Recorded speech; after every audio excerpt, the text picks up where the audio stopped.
Jeff Gerwich here for Modern Tactical Shooting. In this video, I'll be going over my 25-yard zero target, which gives you a 200-yard point of aim, point of impact with your SCAR 5.56 rifles and your Tavor SARs and X95 bullpups. So let's go.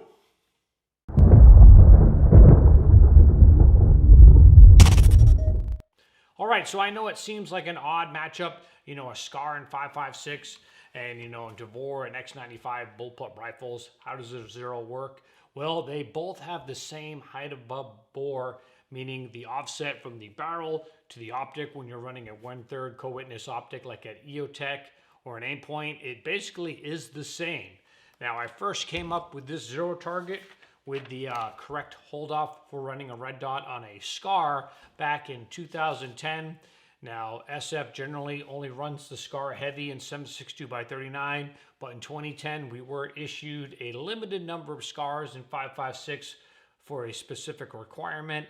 And of course, the SCAR has a greater height above bore than an AR or M4. So I had to come up with a new zero target if I wanted, to get a correct 200 yard point of aim, point of impact zero for my SCAR, which at the time I first zeroed with a aim point, which I used for a while, and then later on I put an LCAN on it.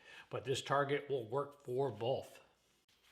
So my Tavor SAR, as you can see, has pretty significant height above bore. Now this 1990s Elbit Falcon has the same, 1/3 co-witness as a, aim point and EOTech, so it works. I do have a Gearhead Works extended or heightened rail on here, but it's only about a 1/2 inch difference. And really when you're talking zeros, depending on the ammo you use, there can be up to a 1 MOA difference, even greater depending on the type of ammo. So this zero target for 25 yards, this is a 95% solution. And I always recommend that if you can confirm at range, go ahead and do so. But I guarantee you this will be a 95% solution if you zero it at 25 yards. Now the way this works is you want to aim here with your red dot and you're going to dial your rounds into the circle here and have them touch the circle. Now, as you can see, when you compare it to my AR target, the hold off basically is almost double the distance. Now, I know this target works with a SCAR and 5.56 and my Tavor, and I pretty much think that it will also work with your CZ Bren 2s and your Beretta, ARXs, just because they have similar height above bore.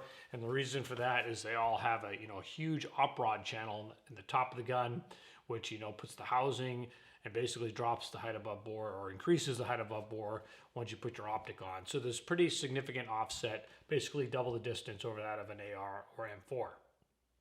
So as you can see from the clips here, I zeroed it first at 25 yards. I shot 3 round strings. Normally I'll do 2 round strings, at the most 3 when I'm shooting 25 yards. And then once I get out to distance, I'll confirm, with a 5 round string at least to make sure I'm on. Now, as you can see from the target, my last set, I was able to touch all 3 rounds on this target. I considered that zeroed, and then I went to a 100-yard line. Now, I have the capability to shoot 500 yards out of the range I go to, but that range was closed, so I was able to only confirm at 100 yards with this. But that's no problem. I've done it all the time, and I know from previous zeroing at 100 yards, using my zero target, you should impact 2 to 3 inches high from your point of aim. And as you can see, that's exactly happened with, zeroing my Tavor SAR. Now this Elbit Falcon has a 5 MOA dot, so it appears pretty large. My group's a little bit spread out. And as you can see, I'm impacting slightly right. But again, it's a 95% solution. The elevation is spot on. I want to be that 2 or 3 inches high up off that 3x5 card, and really I only had to adjust 1 click left. Now, just for the heck of it, and I did make a video of it, I did confirm my AR, which you can see just over my shoulder behind me. I'm running an aim point H1 on there. I had zeroed it previously with my standard AR zero target, again 25 yard zero target with a 200 meter point aim, point impact. And I used that same 100-yard target, and there's 3 rounds right here in the video clip. And it's basically the exact same elevation as my Tavor SAR 0. So I know it's a solid hold off with this target. And again, it's a good, at least 95% solution for an accurate 200-yard zero. Even if I wasn't able to confirm at 100 yards, I know using this zero target, there's a good chance I would be getting first round hits on steel plates out of 200, no problem, just because I've used this for quite some time now, and I know the hold off is correct. All right, so there it is. That is your Tavor SAR X95 red dot zero target and SCAR in 5.56.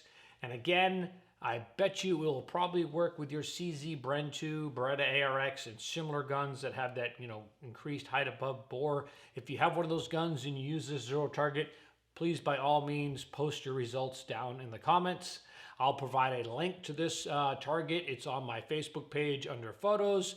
You can print it out. It's a JPEG. Just make sure you print it out in portrait mode and it will come out full size with the correct hold off. Again, you want to aim at the black square and dial your rounds in so they touch the circle. Real quick, speaking of the SCAR Light or the SCAR in 5.56, I will be doing a future video at the beginning of 2022 on how and why Special Forces did not adopt the SCAR Light, force-wide.